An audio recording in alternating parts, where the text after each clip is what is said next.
علیم و بوجہ الکریم و سلطانہ القدیم من الشیطان الرجیم بسم اللہ الرحمن الرحیم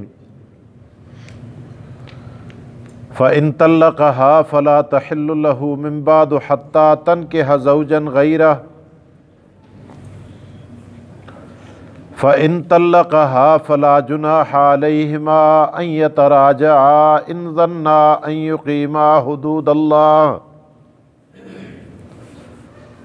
وَتِلْكَ حُدُودُ اللَّهِ يُبَيِّنُهَا لِقَوْمٍ يَعْقِلُونَ صدق اللہ العظیم وصدق رسولہ النبی الکریم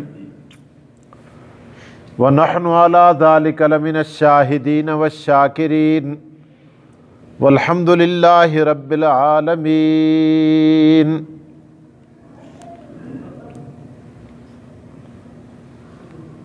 فَإِن طَلَّقَهَا، پس اگر اس نے تیسری طلاق دے دی،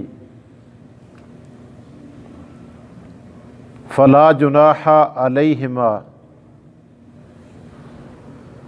تو کوئی گناہ نہیں ہے ان دونوں پر، ان یتراجعا،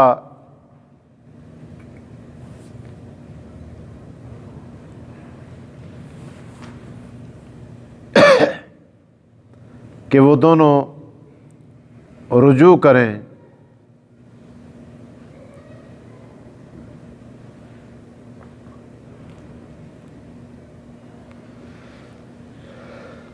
فَإِن طَلَّقَهَا، پس اگر اس نے تیسری طلاق دے دی، فَلَا تَحِلُّ لَهُ، پس حلال نہیں ہے اس کے لیے یہ عورت،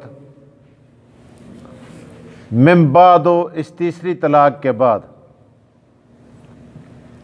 فَإِن طَلَّقَهَا، پس اگر اس نے تیسری طلاق دے دی، فَلَا تَحِلُّ لَهُ، پس نہیں ہے حلال اس کے لیے، من بعد، اس تیسری طلاق کے بعد یہ عورت، حَتَّى تَنْكِحَ زَوْجًا غَيْرَهُ، یہاں تک کہ وہ عورت نکاح کر لے کسی دوسرے مرد سے۔ فَإِن طَلَّقَهَا، پس اگر وہ مرد اسے طلاق دے دے، فَلَا جُنَاحَ عَلَيْهِمَا، تو کوئی گناہ نہیں ان دونوں پر، ان یتراجعا، کہ یہ دوبارہ آپس میں رجوع کریں، ان ظنا، اگر ان دونوں کو گمان ہو، ان یقیما حدود اللہ، کہ یہ اللہ کی حدوں کو قائم کر سکیں گے، وَتِلْكَ حدود اللہ، اور یہ ہیں اللہ کی حدیں، یُبَيِّنُهَا لِقَوْمٍ یعلمون، وہ بیان کرتا ہے انہیں جاننے والی قوم کے لیے۔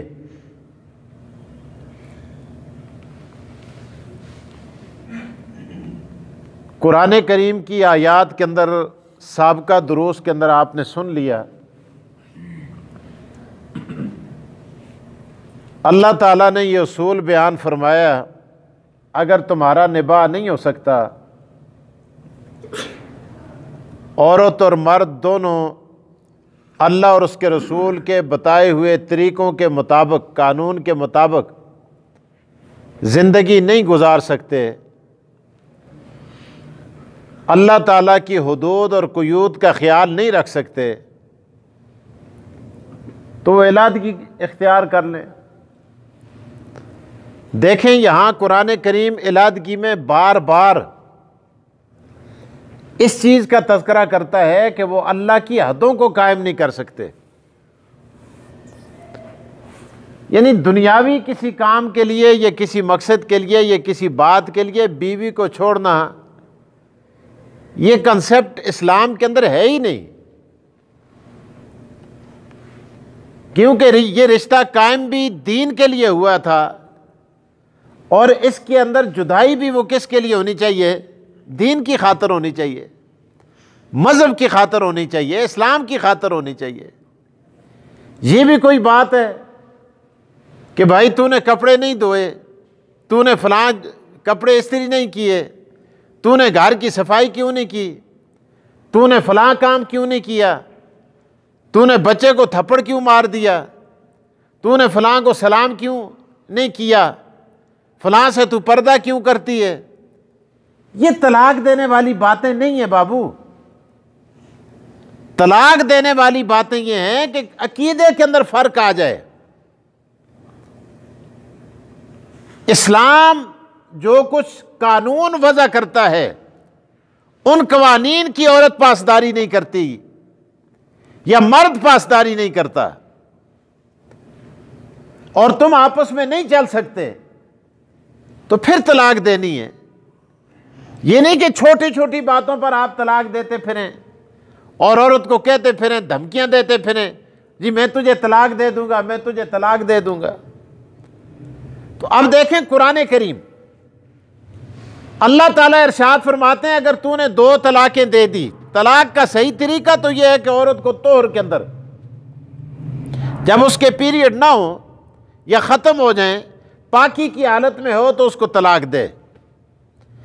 اسلام جو چیز سکھاتا ہے اگر تمہارا نباہ نہیں ہو سکتا تو اس کو اس دوران اس کو طلاق دے دی جائے، اور طلاق بھی ایک دی جائے، ایک طلاق رجی دو۔ اب اگر تم پشیمان ہوگے جس طرح 3 طلاقیں دینے کے بعد پشیمان ہوتے ہو، ایک کے بعد بھی تو پشیمان ہو سکتے ہو نا۔ اگر تم مدت کے اندر اندر پشیمان ہوگے، تمہارا رجوع کا ارادہ بن گیا، تو بغیر نکاح کے، بغیر عورت کی رضا کے تو دوبارہ رجوع کر کے بیوی کو اپنی بیوی بنا سکتا ہے۔ اور اگر اس دوران تو نے 1 طلاق اور رجی بھی دے دی عدت کے اندر اندر تو یہ 2 رجی طلاقیں ہو جائیں گی۔ اب دونوں میں عدت کے اندر دونوں طلاقیں دینے کے باوجود اگر عدت کے اندر اندر 3 ماہ کے اندر اندر، اس دن عدت کا بھی کوئی پوچھ رہا تھا، اگر تو نے رجوع کر دیا تو یہ رجوع بغیر نکاح کے تو رجوع کر سکتا ہے۔ اب اگر تو نے رجوع نہیں کیا، 2 طلاقیں رجی تو نے دی ہوئی تھی، تو اب جب عدت گزر جائے گی اس کے بعد بھی آپ دیکھیں 3 طلاقیں نہ دینے میں کتنا بڑا فائدہ ہے۔ اب عورت جدا ہو گئی لیکن تیرا اختیار ختم ہو گیا۔ اب اگر جرگہ آ گیا ادھر سے بھی ادھر سے بھی، لوگ پڑ گئے، درمیان میں رشتہ داریاں اٹھ کے کھڑی ہو گئی، اب بھی تیرے پاس رجوع باقی ہے، تو کہہ دے جی عورت کو منا دو، ٹھیک ہے میں بھی مان رہا ہوں، تاکہ ہمارا دوبارہ گھر بس جائے۔ لیکن وہاں بھی اللہ یقیم حدود اللہ، کہ تم اللہ کی حدوں کو، اللہ تعالیٰ کے دین کو قائم رکھ سکتے ہو۔ اللہ تعالیٰ فرماتے ہیں پھر دوبارہ تمہارا نکاح تجدید نکاح کے ساتھ اور عورت کی رضا کے ساتھ تمہارا گھر پھر آباد ہو سکتا ہے۔ لیکن اگر کوئی بدبخت اسی عدت کے اندر 3ری طلاق بھی دے دیتا ہے، اللہ تعالیٰ ارشاد فرماتے ہیں فَإِن طَلَّقَهَا، اگر اس نے 3ری طلاق دے دی فَلَا تَحِلُّ لَهُ، اب رجوع کی کوئی گنجائش نہیں ہے۔ اس کے بعد حَتَّى تَنْكِحَ زَوْجًا غَيْرَهُ، ہاں اگر وہ کسی اور مرد سے نکاح کرے اور وہ مرد اس کو طلاق دے دے۔ اب یہاں بہت ساری صورتیں ہیں۔ پہلی صورت تو یہ ہے کہ مرد اس کے ساتھ نکاح کرے، ایک شرط، نکاح کسی مرد کے ساتھ ہونا اس سے پہلے کہ تو نے اس کو طلاق دی ہے تو وہ عدت گزارے گی، تیری عدت، متعلقہ کی جو عدت ہوتی ہے وہ عدت پوری کرے گی۔ عدت پوری کرنے کے بعد اب دوسرے مرد سے کیا کرے گی؟ نکاح کرے گی، جا کر تیری عدت پوری کرے گی، پھر دوسرے مرد سے نکاح کرے گی۔ وہ اس سے نکاح کرے گا، مباشرت کرے گا، نکاح کرے گا، مباشرت کرے گا، حضور علیہ السلام کی صحیح حدیث ہے۔ اب اگر وہ دوبارہ اس کو طلاق دے دے تو پھر اس کی عدت بھی گزارے گی۔ اس کی عدت گزارنے کے بعد اب اگر وہ تیرے ساتھ نکاح کرنے پر راضی ہے، اس سے بھی جبرن طلاق، پہلے مرد سے بھی جبرن طلاق نہیں لی، اور اس کے ساتھ نکاح کرتے ہوئے یہ شرط نہیں لگائی کہ تو نے اتنے دن رکھ کر دوبارہ طلاق دے دینی ہے، اگر یہ شرط لگائی گئی ہے مشروط طور پر، اگر نکاح موقت کیا گیا ہے تو نکاح منعقد نہیں ہوتا ہے۔ امام صاحب کے ہاں نکاح موقت اگر آپ کسی وقت کی تعیین کر کے کہ میں 3 دہاڑے ہستے نکاح کرتا، ہفتے ہستے نکاح کرتا، 10 دن کے لیے میں نکاح کرتا ہوں، مہینے کے لیے کرتا ہوں، یہ تو منعقد ہی نہیں ہوتا۔ نکاح غیر مہینہ مدت کے لیے کیا ہے۔ اب وہ شخص بلا جبر و اکراہ اپنی مرضی کے ساتھ خوشی کے ساتھ طلاق دے دیتا ہے، اور عورت پھر بیٹھ کر اس کی عدت بھی گزارتی ہے۔ گزارنے کے بعد اب بھی اگر تمہارا چارہ نہیں ہے تو تو نے دوبارہ نکاح کرنا ہے، تو شریعت کہتی ہے تو نکاح ہو سکتا ہے۔ یا وہ جس مرد سے دوسرے سے نکاح ہوا ہے وہ مر گیا، اب دوبارہ یہ مرنے کے بعد پھر آپس میں رجوع کرنا چاہتے ہیں، تو شریعت نے یہ بتا دیا کہ اب ان کا رجوع ہو سکتا ہے۔ لیکن ویسے حضور علیہ الصلوۃ والسلام نے ارشاد فرمایا لعن اللہ المحلل والمحلل، الالہ کرنے والے پر بھی لعنت، الالہ کرانے والے پر بھی لعنت۔ الالے کا نکاح جو مولوی جو نکاح پڑھتا ہے اس پر بھی لعنت، جس کے ساتھ الالے کا نکاح کرایا جاتا ہے حضور نے فرمایا اس پر بھی لعنت، اس کے اندر جو گواہ ہوتے ہیں ان پر بھی لعنت، جو یہ سارا تانا بانا تن کے آتے ہیں ان پر بھی لعنت۔ شریعت اس کی قطعاً اجازت نہیں دیتی۔ لیکن اگر اتفاقاً ایسا معاملہ ہو گیا، کسی کے ساتھ نکاح ہوا اور ایسا ہی نکاح ہوا جس طرح شادی ہوتی ہے، اب اس کے ساتھ بھی نباہ نہیں ہوا، خو ترمتی دی ہوئی ایسی جڑی پہلے جنے نالا سی، اور دوئے نال گئی تے پھر اتھے اپنی خوئیاں کڑیاں، اس نے پھر طلاق دے دی۔ اس نے کہا چلو جی اسی پہلے بھی واقف ہیں کی دوئے دے، پھر نکاح کرنا چاہتے ہیں، شریعت نے ایک اصول بتا دیا، اور دوبارہ کدے آندی ہے شاید انسان دی تھی بن گئی ہوئے اب دوبارہ آ سکتی ہے، یا تو انسان کا بچہ بن گئے ہے دوبارہ اب تم رہ سکتے ہو، تو شریعت کہتی ہے تم رکھ لو، یا پہلا شوہر مر گیا۔ لیکن ان شرائط کے ساتھ شریعت کوئی کھلواڑ نہیں ہے، کھیل نہیں ہے۔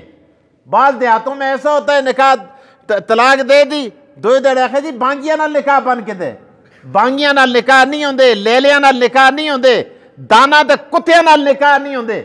نکاح انسان کے ساتھ باندھنا پڑے گا، باشعور شخص کے ساتھ باندھنا پڑے گا، اور وہ اس کو اپنی بیوی بنائے گا، حقیقت کے اندر نکاح ہوگا، وہاں مار رکھا جائے گا، اور اس شخص کو پابند نہیں کیا جائے گا، ڈرایا نہیں جائے گا، دھمکایا نہیں جائے گا۔ اپنی مرضی سے اگر طلاق دے دے گا تو پھر دوبارہ رجوع کر سکتے ہیں، ورنہ نہیں۔ ورنہ حضور علیہ الصلوۃ والسلام نے لعنت فرمائی ہے۔ آج جو لوگوں نے سنٹر کھول رکھے ہیں، بعض مولویوں نے بھی یا بعض لوگوں نے بھی جو ایسے کام کرتے ہیں یا کرواتے ہیں، ان پر خدا کی لعنت ہے۔ اللہ کے رسول نے صاف ارشاد فرما دیا، حدیث کے اندر موجود ہے لعن اللہ المحلل والمحلل، الالہ کرانے والے پر بھی لعنت، کرنے والے پر بھی لعنت، دونوں لعنتی ہوتے ہیں، اور اس کے اندر جتنے ملوث ہوتے ہیں سارے ملعون ہوتے ہیں۔ تو بہرحال اللہ تعالیٰ نے ارشاد فرمایا فَإِن طَلَّقَهَا فَلَا تَحِلُّ لَهُ مِن بَعْدُ، اگر اس نے تیسری طلاق بھی دے دی فَلَا تَحِلُّ لَهُ، حلال نہیں اس کے لیے، من بعد اس کے بعد، حَتَّى تَنْكِحَ زَوْجًا غَيْرَهُ، یہاں تک کہ وہ نکاح کر لے کسی دوسرے مرد سے۔ اور اس مسئلے کو آ کے اس کو بیانک شکل دے کے مذاق قرآن دی آیت کو بڑھا کے لوگوں میں پروپیگنڈا کرنا، میں سمجھتا ہوں اس سے بھی بڑا لعنتی کائنات میں کوئی نہیں ہے۔ قرآن نے تو ایک صاف اصول بیان کر دیا، تو پھر کہنا جی فلانا درخت ہے الالہ کرا دے، فلانے کول چلو دے فلانا سی الالہ کرو جی، الالہ کرو جی۔ بھائی پہلے تجھے کس نے کہا تھا؟ پہلے تڑتے کی چڑک پئی سی کہ تو طلاق کی دیندا سے اس کو؟ بھائی کیوں تو نے طلاقیں دی؟ تو نے تو شریعت کی مخالفت کی۔ تو بعض مولوی یہ بھی کہتے ہیں غیر مقلدین، سرات ہاتھ رکھ کے، اس سندھ ایک مولویہ دا قصہ لکھے دے نا، اس کو لہجڑا بھی جلے تو اپنی ترمتی دا نا کہن کے ہاتھوں دا سا پہلے قرآن منگا لے۔ تو لوگ کہاں جڑا مسئلہ پوچھنا ہستے گئے دے مولوی صاحب کو لواسی آئے ہیں قرآن پہ جو مسئلہ کٹ کے دستے واقعی جی قرآن کیا لاؤ، جاؤ جی الماری چو قرآن چک کے لے آؤ۔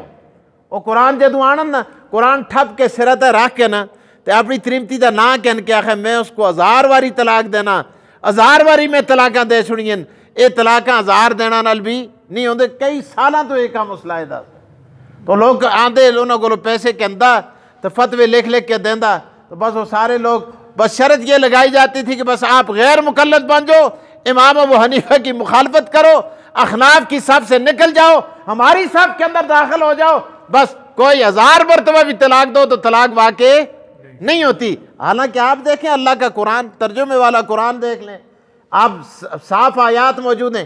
باقی رہی یہ بات کہ اللہ کے رسول صلی اللہ علیہ وسلم نے تیسری طلاق کو ناپسند فرمایا ہے۔ یہ دیکھیے نسائی کی روایت، اللہ اکبر، ایک شخص صحابی روایت کرتے نبی اکرم صلی اللہ علیہ وسلم سے، فرمایا رجل طلق امرأتہ 3 تطلیقات جمیعا فقام غضبانا ثم قال لی یلعب بکتاب اللہ۔ اللہ کے رسول صلی اللہ علیہ وسلم کے پاس ایک شخص آیا، آ کے کہنے لگا یا رسول اللہ میں نے اپنی بیوی کو 3 طلاقیں دے دی، 3 طلاقیں دے دی میں نے اپنی بیوی کو۔ اللہ کے رسول صلی اللہ علیہ وسلم کو غصہ آ گیا، حالانکہ اتنے غصے ہوئے اللہ کے رسول کے اٹھ کے کھڑے ہو گئے۔ آقا دو جہاں صلی اللہ علیہ وسلم نے ارشاد فرمایا ایلعب بکتاب اللہ، او خدا کے بندو کیا تم اللہ کے دین اور اللہ کی کتاب کو کھلواڑ بنانا چاہتے ہو؟ کیا کر دیا تو نے؟ اللہ اکبر۔ وَأَنَا بَيْنَ أَظْهَرَكُمْ، اور میں محمد بھی تمہارے اندر موجود ہوں، یہ کیا کر لیا تو نے؟ اللہ حَتَّى قَامَ رَجُلٌ وَقَالَ يَا رَسُولَ اللَّهِ أَلَا أَقْتُلُهُ۔ حضور علیہ السلام کو غصے میں دیکھ کر ایک صحابی کھڑے ہو گئے، تلوار نکال لی، عرض کیا یا رسول اللہ صلی اللہ علیہ وسلم اگر اس نے بہت بڑا گناہ کر دیا ہے تو کیا میں اس کو قتل نہ کر دوں؟ کیا آپ کو اتنا غصہ آ گیا؟ آقا دو جہاں صلی اللہ علیہ وسلم نے اس کو روکا، آپ نے فرمایا اس طرح نہ کرو، اس طرح کرنے سے بہت بڑے فتنے پیدا ہوتے ہیں۔ اگر تیسری طلاق واقع نہ ہوتی، حضور فرماتے خیر ہے خیر ہے، واقعی نہیں ہوئی، یہ طلاق دے پئی نہیں، یہ تیسری طلاق دینا نال ہوندا ہی کچھ نہیں۔ جی آج لوگ آتے ہیں 18 بھی دے تو کچھ نہیں ہوندا، ہوندا سا طلاق واقع ہوندی ہے سنہ، تا نبی علیہ السلام کو غصہ ہے، تا ایک آدمی اٹھے اس تلوار کڑی ہو سکے۔ آپ کے جو چیز غصے کا باعث بنتی ہے، کیا میں اس شخص کو قتل نہ کر دوں؟ طلاق واقع ہوتی تھی تب غصہ ہے، طلاق واقع ہوتی تھی تب حضور نے ناپسند فرمایا ہے، طلاق واقع ہوتی ہے تب اللہ کے رسول منع فرماتے ہیں۔ اگر ایک شے واقعی نہیں ہوتی تو پھر اس پر غصہ آنے کا کیا مطلب ہے؟ تو بہرحال ایسی باتیں سنا کے لوگوں کو دوسری طرف پھیر کے لے جاتے ہیں۔ تو اللہ تعالیٰ نے قرآن کریم کی ان آیات کے اندر صاف طور پر ارشاد فرما دیا، فرمایا فَإِن طَلَّقَهَا فَلَا تَحِلُّ لَهُ، اگر طلاق دے دی اس نے تیسری، فَلَا تَحِلُّ لَهُ، حلال نہیں ہے اس کے لیے، من بعد، اس کے بعد، حَتَّى تَنكِحَ زَوْجًا غَيْرَهُ، یہاں تک کہ نکاح کر لے کسی دوسرے مرد سے۔ فَإِن طَلَّقَهَا، وہ بھی اسے طلاق دے دے، فَلَا جُنَاحَ عَلَيْهِمَا، تو اب کوئی گناہ نہیں ہے دونوں پر، أَن يَتَرَاجَعَا، تثنیہ کا صیغہ، أَن يَتَرَاجَعَا، کہ یہ دونوں آپس میں رجوع کریں، إِن ظَنَّا، پھر تثنیہ کا صیغہ، إِن ظَنَّا أَن يُقِيمَا حدود اللہ، اگر انہیں گمان ہو کہ ہم اللہ کی حدوں کو قائم رکھیں گے۔ اللہ فرماتے ہیں وَتِلْكَ حدود اللہ، یہ ہے اللہ کی حدیں، يُبَيِّنُهَا لِقَوْمٍ يَعْلَمُونَ، بیان کرتے ہیں اس کو اللہ تعالیٰ اس قوم کے لیے جو ان کو یاد رکھتی ہے، یعلمون، جو جانتے ہیں۔ اللہ تعالیٰ مجھے اور آپ کو قرآنی احکامات پر عمل پیرا ہونے کی توفیق دے، اللہ قرآن کی سمجھ عطا فرمائے۔ وآخر الدعوانا الحمدللہ رب العالمین۔